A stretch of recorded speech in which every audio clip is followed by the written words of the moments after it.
Hi ಎಲ್ಲರಿಗೂ welcome back to my YouTube channel Angada Kannada vlogs. ನಾನು ನಿಮ್ಮ ಎಲ್ಲರೂ ಹೇಗಿದ್ದೀರಾ? ಚೆನ್ನಾಗಿದ್ದೀರಾ? ನಾನು ಕೂಡ ತುಂಬಾ ಚೆನ್ನಾಗಿದ್ದೀನಿ.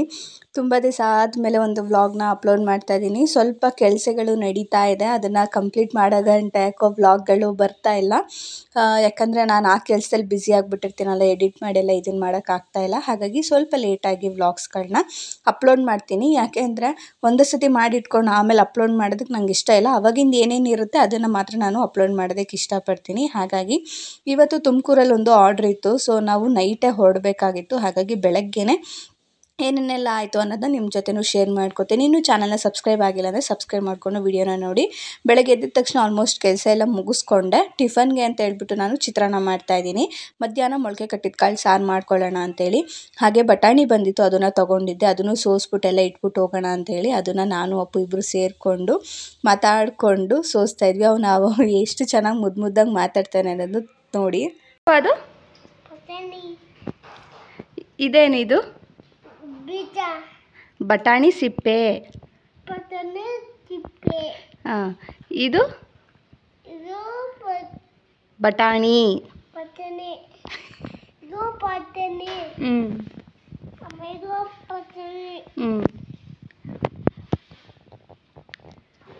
ನೋಡಿದ್ರಲ್ಲ, ಮಕ್ಕಳು ಮಾತಾಡೋದು ಕಲ್ತ ಮೇಲೆ ಎಷ್ಟು ಮುದ್ದಾಗಿ ಹೊಸ ಹೊಸ ಪದಗಳನ್ನ ಹೇಳ್ಕೊಡ್ತಾ ಮಾತಾಡೋದನ್ನ ಅಭ್ಯಾಸ ಮಾಡಿಸ್ತಾ ಇದ್ದೀನಿ. ಅವ್ನಿಗೆ ಮಾತು ಕೇಳೋದೇ ಒಂಥರ ಚಂದ. ಅಪ್ಪು ಇವಾಗ ಮಲ್ಕೊಂಡಿದ್ದಾನೆ ಸೈಲೆಂಟಾಗಿ.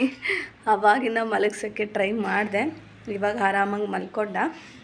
ಹಾಗೆ ಇವಾಗ ಅಪ್ಪನೆಲ್ಲ ಮಲಗಿಸಿದ್ಮೇಲೆ ನನ್ನ ಕೆಲಸ ಶುರು. ಇವಾಗ ಒಂದು ಮೇಕಪ್ಗೆ ಹೋಗ್ತೀವಿ ಅಂದರೆ ನಾವು ಏನೇನೆಲ್ಲ ತೊಗೊಂಡು ಹೋಗಬೇಕು ಮುಂಚೆನೇ ರೆಡಿ ಮಾಡಿ ಇಟ್ಕೋಬೇಕು. ನನಗೆ ಹಿಂದಿನ ದಿವಸ ಕೆಲಸ ಇತ್ತು, ಹಾಗಾಗಿ ನಾನು ರೆಡಿ ಮಾಡಿ ಇಟ್ಕೊಳ್ಳೋಕ್ಕಾಗಲಿಲ್ಲ. ಇವತ್ತು ಹೆಂಗೋ ಟೈಮ್ ಇದೆ ಅಲ್ವಾ, ಸಂಜೆ ಮೇಲೆ ಅಲ್ವಾ ನಾವು ಹೋಗೋದು ಅಂತ ಹೇಳ್ಬಿಟ್ಟು ಇವಾಗ ನಾನು ಅಪ್ಪನ ಮಲಗಿಸಿದ ಮೇಲೆ ರೆಡಿ ಮಾಡ್ಕೋತಾ ಇದ್ದೀನಿ. ಇನ್ನೊಂದು ದಿವಸ ನಾನು ಫೇಶಿಯಲ್ ಮಾಡೋಕ್ಕೆ ಅಂತ ಹೇಳಿಬಿಟ್ಟು ಹೋಗಿದ್ದೆ. ಆ ಬ್ಯಾಗ್ನ ನಾನು ಹಾಗೆ ಇಟ್ಟಿದ್ದೆ. ಬೇರೆ ಐಟಮ್ಸ್ ಎಲ್ಲ ಒಂದು ಕವರ್ಗೆ ಹಾಕ್ಬಿಟ್ಟು ಆ ಬ್ಯಾಗ್ ತೊಗೊಂಡೋಗಿದ್ದೆ. ಹಾಗಾಗಿ ಇವಾಗ ನಾನು ಆ ಬ್ಯಾಗ್ಗೆ ಏನೇನೆಲ್ಲ ಇತ್ತು ಅದನ್ನೆಲ್ಲ ಎತ್ತಿಟ್ಬಿಟ್ಟು ನನ್ನ ಒಂದು ಪವರ್ ಬ್ಯಾಂಕ್ ಏನಿದೆ ಅದನ್ನೆಲ್ಲ ಚಾರ್ಜಿಂಗ್ ಹಾಕಿ, ಇಯರ್ಫೋನೆಲ್ಲ ಚಾರ್ಜಿಂಗ್ ಹಾಕಿ, ಆ ನಂತರ ಆ ಕವರಲ್ಲಿ ಎಲ್ಲ ನಾನು ಐಟಮ್ಸ್ ಇಟ್ಟಿದ್ದೆ. ಅಂದರೆ ಮಿಷನ್ಸ್ ಆಗಿರ್ಬೋದು, ಹೇರ್ ಸ್ಪ್ರೇ ಆಗಿರ್ಬೋದು, ಹೇರ್ ಆಕ್ಸಸರೀಸ್ ಆಗಿರ್ಬೋದು, ಅದನ್ನೆಲ್ಲ ಇವಾಗ ಒಂದೇ ಸತಿ ಈ ಬ್ಯಾಗಲ್ಲಿ ಅರೇಂಜ್ ಮಾಡ್ಕೋತಾ ಇದ್ದೀನಿ. ಕೆಲವೊಂದು ಸತಿ ಏನಾಗುತ್ತೆ ಅಂದರೆ ಹೋಗಬೇಕು ಅಂದರೆ ನಾವು ಎಲ್ಲನೂ ಡೀಟೇಲಿಂಗ್ ಆಗಿ ತೊಗೊಂಡು ಹೋಗಬೇಕು. ಒಂದಿಲ್ಲ ಅಂದರೂ ನಿಮಿಷ ಏನು ಮಾಡಬೇಕು ಅಂತಲೇ ಗೊತ್ತಾಗಲ್ಲ. ಬಾಚಂಗೆಯಿಂದ ಒಂದು ಪಿನ್ನಿಂದ ಇಲ್ಲಾಂದರೆ ಏನು ಮಾಡಬೇಕು ಕರೆಕ್ಟಾಗಿ ಅಲ್ಲಿ ಅವ್ರನ್ನ ಕೇಳೋಕ್ಕೂ ಕೂಡ ನಾವು ಆಗಲ್ವಲ್ಲ. ಯಾಕಂದರೆ ಅವರು ಕಂಪ್ಲೀಟಾಗಿ ನಮ್ಮ ಮೇಲೆ ಡಿಪೆಂಡ್ ಆಗಿರ್ತಾರೆ. ನಾವೇನೆಲ್ಲ ತರ್ತೀವಿ ಅನ್ನೋದು ಕೂಡ ಅವ್ರಿಗೆ ಗೊತ್ತಿರುತ್ತೆ. ಹಾಗಾಗಿ ಯಾವುದನ್ನು ನಾನು ಮಿಸ್ ಮಾಡ್ಕೊಳ್ಳೋದಿಲ್ಲ. ಈ ಬ್ಯಾಗ್ ಒಂದು ಇರೋದ್ರಿಂದ ನಾನು ಒಂದು ಸೂಟ್ ಕೇಸ್ ತೊಗೊಂಡೋಗೋಣ ಅಂದ್ಕೊಂಡೆ, ಆದರೆ ಟ್ರಾವೆಲಿಂಗಿಗೆ ನಮಗೆ ಕಷ್ಟ ಆಗುತ್ತೆ ಎತ್ಕೊಂಡು ಹೋಗೋದು ಅಂದ್ಬಿಟ್ಟು ಈ ಬ್ಯಾಗು ಮತ್ತು ಒಂದು ಮೇಕಪ್ ಕಿಟ್ ಇದೆಯಲ್ಲ ಅದರಲ್ಲೇ ನಾನೆಲ್ಲ ಪ್ಯಾಕ್ ಮಾಡ್ಕೋತಾ ಇದ್ದೀನಿ. ಹಾಗೆ ಜ್ಯುವೆಲರಿ ಕೂಡ ಹೇಳಿದರು 2 ಸೆಟ್ಟು, ಒಂದು ಬ್ರೈಡ್ಗೆ, ಒಂದು ನಾನ್ ಬ್ರೈಡು ಅವ್ರ ಸಿಸ್ಟರ್ಗೆ. ಅದನ್ನು ಕೂಡ ಎಲ್ಲ ನೋಡಿಕೊಂಡು ಎಲ್ಲ ಸೆಟಪ್ ಮಾಡಿ ಎತ್ತಿಟ್ಕೊಳ್ತಾ ಇದ್ದೀನಿ. ಆ್ಯಂಡ್ ಪ್ರಾಡಕ್ಟ್ಸು ಅಷ್ಟೇ, ನಾನು ಎಷ್ಟೇ ನಾನು ಕ್ಲೀನ್ ಮಾಡಿ ಇಟ್ಟಿದ್ರು ಇನ್ನೊಂದು ಸತಿ ನಾನು ಬ್ರೈಡ್ಗೆ ಎಲ್ಲಾದರೂ ಹೋಗ್ಬೇಕಾದ್ರೆ ಇನ್ನೊಂದು ಸತಿ ಅದನ್ನೆಲ್ಲ ಮತ್ತೆ ನೀಟಾಗಿ ವೆಟ್ ಟ್ಯೂಷನಲ್ಲಿ ನಾನು ಕ್ಲೀನ್ ಮಾಡಿ ಎತ್ತಿಟ್ಕೊತೀನಿ. ಆ್ಯಂಡ್ ಎಲ್ಲ ಮಿಸ್ಸಿ ಆಗಿರುತ್ತಲ್ಲ ಅದನ್ನು ಕೂಡ ಎಲ್ಲ ಜೋಡಿಸ್ಕೊಂಡು ಇನ್ನು ಬ್ಯಾಗ್ ಎರಡನ್ನೂ ಕೂಡ ಕಂಪ್ಲೀಟಾಗಿ ರೆಡಿ ಮಾಡಿ ಇಟ್ಕೊಂಡೆ. ಇನ್ನು ರಿಂಗ್ ಲೈಟ್ ಒಂದಿತ್ತು, ಅದಿನ್ನು ಸಂಜೆ ನಾನು ವೀಡಿಯೋ ಮಾಡೋ ಗಂಟ ಬೇಕಲ್ಲ, ಹಾಗಾಗಿ ಅದನ್ನೊಂದು ನಾನು ಹಾಗೆ ಇಟ್ಟಿದ್ದೀನಿ. ಹೋಗಬೇಕಾದ್ರೆ ಅದನ್ನು ತೊಗೊಂಡು ಹೋಗ್ತೀನಿ. ಹಾಗೆ ನಾನು ಶಾಪ್ಗೆ ಅಂತ ಹೇಳ್ಬಿಟ್ಟು ನಾನು ಫ್ಲಿಪ್ಕಾರ್ಟಲ್ಲಿ ವಾಲ್ಪೇಪರ್ಸನ್ನು ಸ್ಟಿಕ್ ಮಾಡೋದು ತರಿಸಿದ್ದೆ.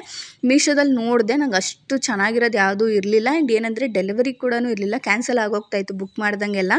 ಜಸ್ಟ್ 1 ಪೀಸಿಗೆ ಮಾತ್ರ ಅದು ಡೆಲಿವರಿ ಇತ್ತು.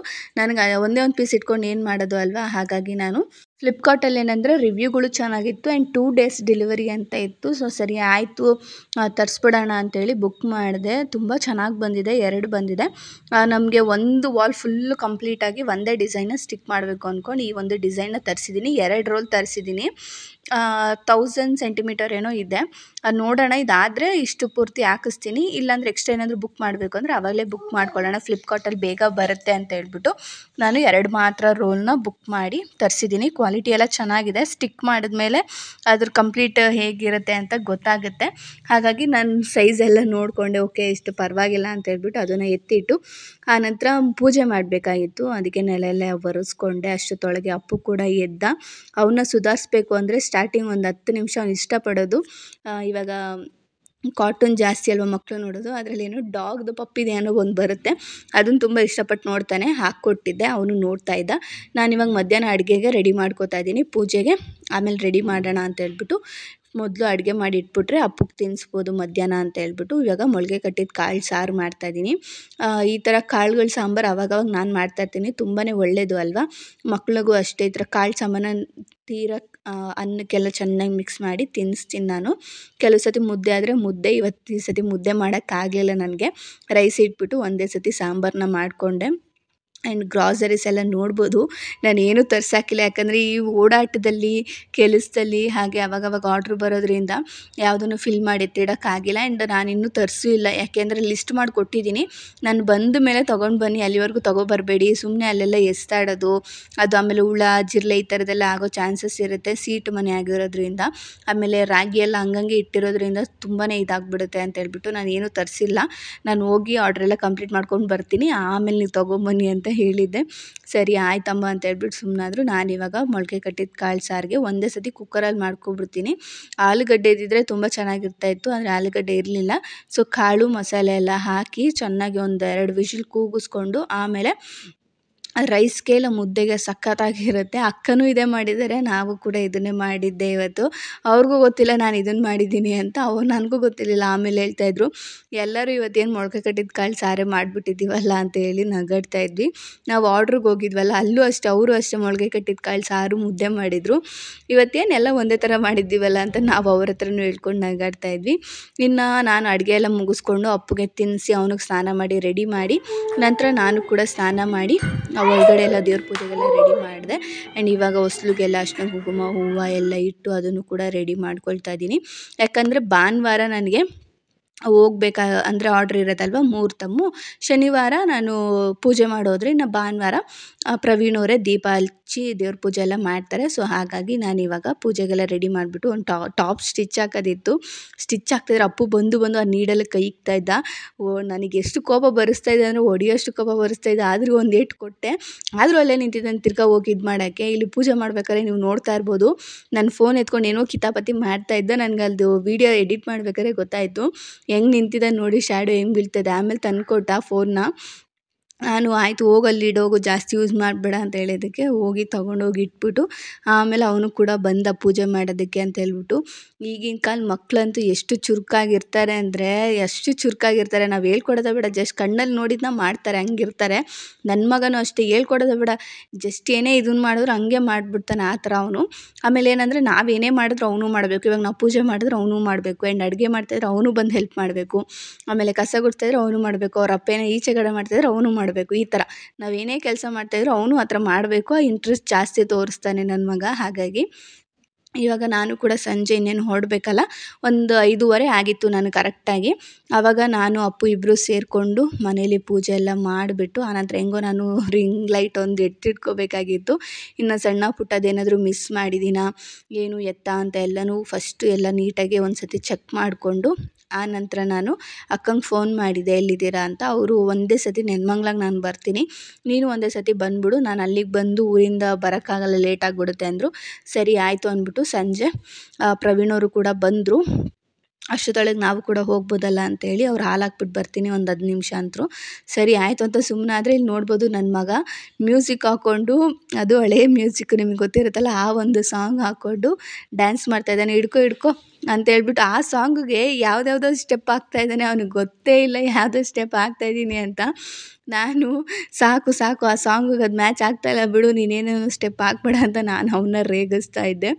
ಹೀಗೆ ಮಕ್ಕಳು ಅಂದ್ರೇ ತರಲೆ ತುಂಟಾಟಗಳು ಜಾಸ್ತಿ. ಆ್ಯಂಡ್ ಅಪ್ಪನ ಎಲ್ಲಿ ಬಿಟ್ಟು ಹೋಗ್ತೀರಾ ಅಂತ ತುಂಬ ಜನ ಕೇಳಿದ್ರಿ ವರ್ಕ್ ಮಾಡಬೇಕಾದ್ರೆ.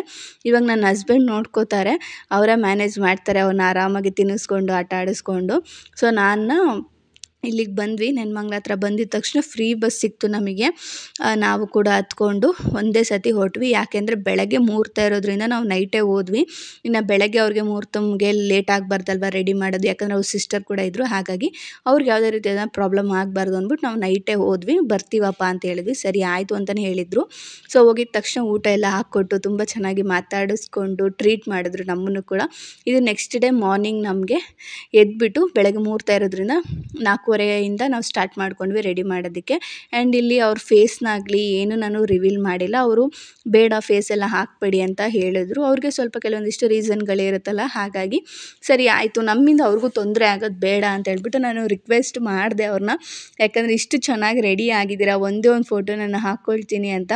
ಅವ್ರಿಗೆ ಅದು ಇಷ್ಟ ಆಗಲಿಲ್ಲ. ಹಾಗಾಗಿ ಅಂದರೆ ಮೇಕಪ್ ಇಷ್ಟ ಆಗಲಿಲ್ಲ ಅಂತ ಅಲ್ಲ, ಅವ್ರಿಗೆ ಫೇಸ್ ತೋರಿಸ್ಬಾರ್ದು ಅನ್ನೋದೇನೋ ಒಂದು ರೀಸನ್ಸ್ ಇತ್ತು. ಹಾಗಾಗಿ ಆ್ಯಂಡ್ ಅವರಂತೂ ಮೇಕಪ್ನ ಎಷ್ಟು ಇಷ್ಟಪಟ್ಟರು ಅಂದರೆ ಅಷ್ಟು ಖುಷಿಪಟ್ಟರು, ಅಷ್ಟು ಫೋಟೋಸ್ ತೆಗೆಸ್ಕೊಂಡ್ರು, ವೀಡಿಯೋಸ್ ತೆಗೆಸ್ಕೊಂಡ್ರು, ಅಷ್ಟು ಅವ್ರು ಖುಷಿಪಟ್ಟರು. ನನಗೇನಾದ್ರು ಫೋಟೋ ಅಪ್ಲೋಡ್ ಮಾಡೋಕ್ಕೆ ಬಿಟ್ಟಿದ್ರೆ ನನಗೂ ಇನ್ನೂ ಖುಷಿ ಆಗ್ತಾಯಿತ್ತು. ಇಟ್ಸ್ ಓಕೆ, ಇನ್ನೇನು ಮಾಡೋಕ್ಕಾಗಲ್ಲ. ಯಾಕಂದರೆ ಎಲ್ಲರದ್ದು ಅವರೇ ಆದಂಥ ರೀಸನ್ಸ್ ಇರುತ್ತಲ್ಲ. ಹಾಗಾಗಿ ನನಗಂತೂ ಒಂಥರ ಹೆಂಗೆ ಅನಿಸ್ತು ಅಂದರೆ ಒಂಥರ ಡ್ರೀಮ್ ಲುಕ್ ಅಂತಲೇ ಹೇಳ್ಬೋದು. ನನಗೆ ಅನಿಸ್ತಾ ಇತ್ತು ನನಗೂ ಕೂಡ ಈ ಥರ ರೆಡಿ ಮಾಡೋರು ಯಾರಾದರೂ ಬೇಕಲ್ಲ, ನಾನು ಇದೇ ಥರ ಸೀರೆ ಎಲ್ಲ ತೊಗೊಬಂದು ರೆಡಿ ಮಾಡಿಸ್ಬೇಕಲ್ಲ ಅಂತ ಹೇಳೋ ಥರ ಇತ್ತು ನನಗೆ. ಸೊ ಬ್ರೈಡ್ ಅಂತೂ ಕಂಪ್ಲೀಟಾಗಿ ರೆಡಿಯಾಗಿದ್ದಾರೆ. ತುಂಬ ಚೆನ್ನಾಗಿ ಕಾಣಿಸ್ತಾ ಇದ್ರು, ಜ್ಯುವೆಲರಿ, ಸ್ಯಾರಿ ಎಲ್ಲನೂ. ಅವರು ಅಷ್ಟೇ ತುಂಬ ಖುಷಿಪಟ್ಟು, ಅಕ್ಕ ನೀವೇ ಬೀಗ್ರೂಟಕ್ಕೆ ಕೂಡ ನೀವೇ ಮಾಡಿಕೊಡಿ ಬನ್ನಿ ಅಂತಲೂ ಕರೆದ್ರು. ಥ್ಯಾಂಕ್ ಯು ಸೋ ಮಚ್ ಅಂತ ಹೇಳೋದಕ್ಕೆ ಇಷ್ಟಪಡ್ತೀನಿ, ನನ್ನ ಚೂಸ್ ಮಾಡಿದ್ದಕ್ಕೆ ನಿಮ್ಮ ಒಂದು ಬಿಗ್ ಡೇಗೆ. ಹಾಗೆ ಬೀಗ್ರೂಟಕ್ಕೂ ಕೂಡ ಕರಿತಾ ಇದ್ದೀರಾ, ಆದಷ್ಟು ಟ್ರೈ ಮಾಡಿ, ನಾನು ಕೂಡ ಬರೋದಕ್ಕೆ ಟ್ರೈ ಮಾಡ್ತೀನಿ. ಥ್ಯಾಂಕ್ ಯು ಸೋ ಮಚ್ ಅಂತ ಹೇಳೋದಕ್ಕೆ ಇಷ್ಟಪಡ್ತಾ, ಹಾಗೆ ನಾವು ಅವ್ರ ಸಿಸ್ಟರ್ಗೂ ಕೂಡ ಮಾಡಿ ಮುಗಿಸ್ಬಿಟ್ಟು ಅಲ್ಲಿಂದ ಅರ್ಶಿನ ಕುಂಕುಮ ಎಲ್ಲ ತೊಗೊಂಡು ನಾವು ಕೂಡ ಮನೆಗೆ ಹೊರಟು ಬಂದ್ವಿ. ನೀವು ಏನಾದರೂ ಎನ್ಕ್ವೈರಿ ಮಾಡಬೇಕು ಅಂದರೆ ಸ್ಕ್ರೀನ್ ಮೇಲೆ ಡಿಸ್ಕ್ರಿಪ್ಷನ್ ನಂಬರ್ ಇರುತ್ತೆ, ಒಂದ್ಸತಿ ಚೆಕ್ಔಟ್ ಮಾಡಿ ಎನ್ಕ್ವೈರಿ ಮಾಡಿ. Thank you so much for watching.